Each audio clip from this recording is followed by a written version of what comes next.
నమస్తే అండి. నా పేరు Uma. Welcome back to dream kitchen. ఈరోజు మన డ్రీమ్ కిచెన్‌లో ఎంతో హెల్తీ అయిన ఓట్స్ అండ్ బనానా కాంబినేషన్‌లో స్మూతీని ఎలా ప్రిపేర్ చేసుకోవాలో మీతో షేర్ చేసుకుంటాను. పిల్లలకి కూడా ఇలా మనం ఇంట్లోనే హెల్తీగా ప్రిపేర్ చేసి ఇచ్చామంటే వాళ్ళు బయట మిల్క్ షేక్స్‌ని కూడా అవాయిడ్ చేసే ఛాన్స్ ఉంటుందండి.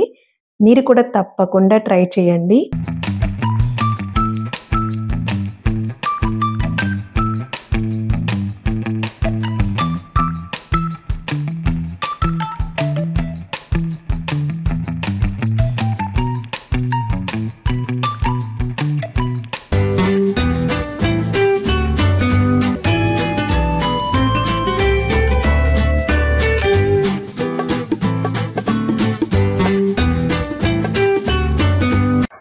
ముందుగా ఒక బౌల్ తీసుకొని ఒక 5-6 స్పూన్స్ ఓట్స్ యాడ్ చేసుకోవాలి.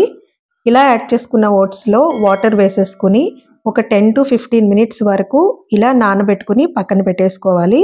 తర్వాత మిక్సీ జార్ తీసుకొని బాగా ముగ్గిన చక్కెరకేళి అరటిపళ్ళు 2 యాడ్ చేసుకోవాలి.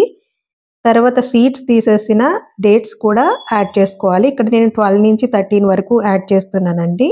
స్వీట్ ఎక్కువ తినేవాళ్ళు ఇంకొంచెం ఖర్జూరం యాడ్ చేసుకోవచ్చు. తర్వాత జీడిపప్పు యాడ్ చేసుకోవాలి.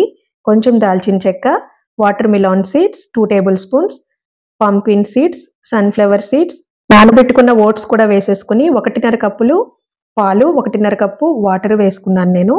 మీరు కావాలంటే పాలు స్కిప్ చేసి 3 కప్పుల వాటర్ వేసుకోవచ్చు. తర్వాత ఇలా గ్రైండ్ చేసేసుకోవాలి. కన్సిస్టెన్సీ అనేది ఇప్పుడు నేను చూపించే విధంగా ఉండేలాగా మీరు గ్రైండ్ చేసుకోండి. అంతే, ఎంతో హెల్తీ అయిన, టేస్టీ అయిన బనానా ఓట్స్ స్మూతీ రెడీ అయిపోయినట్లే. ఇంకా మనం సర్వ్ చేసేసుకోవడమే. మీరు కూడా తప్పకుండా ఈ స్మూతీని ట్రై చేసి మీకెలా అనిపించిందో కామెంట్ రూపంలో తెలియచేయడం మాత్రం మర్చిపోవద్దు. మరెన్నో quick and tasty smoothie recipes కోసం మన ఛానల్ని సబ్స్క్రైబ్ చేయడం మాత్రం మర్చిపోవద్దు.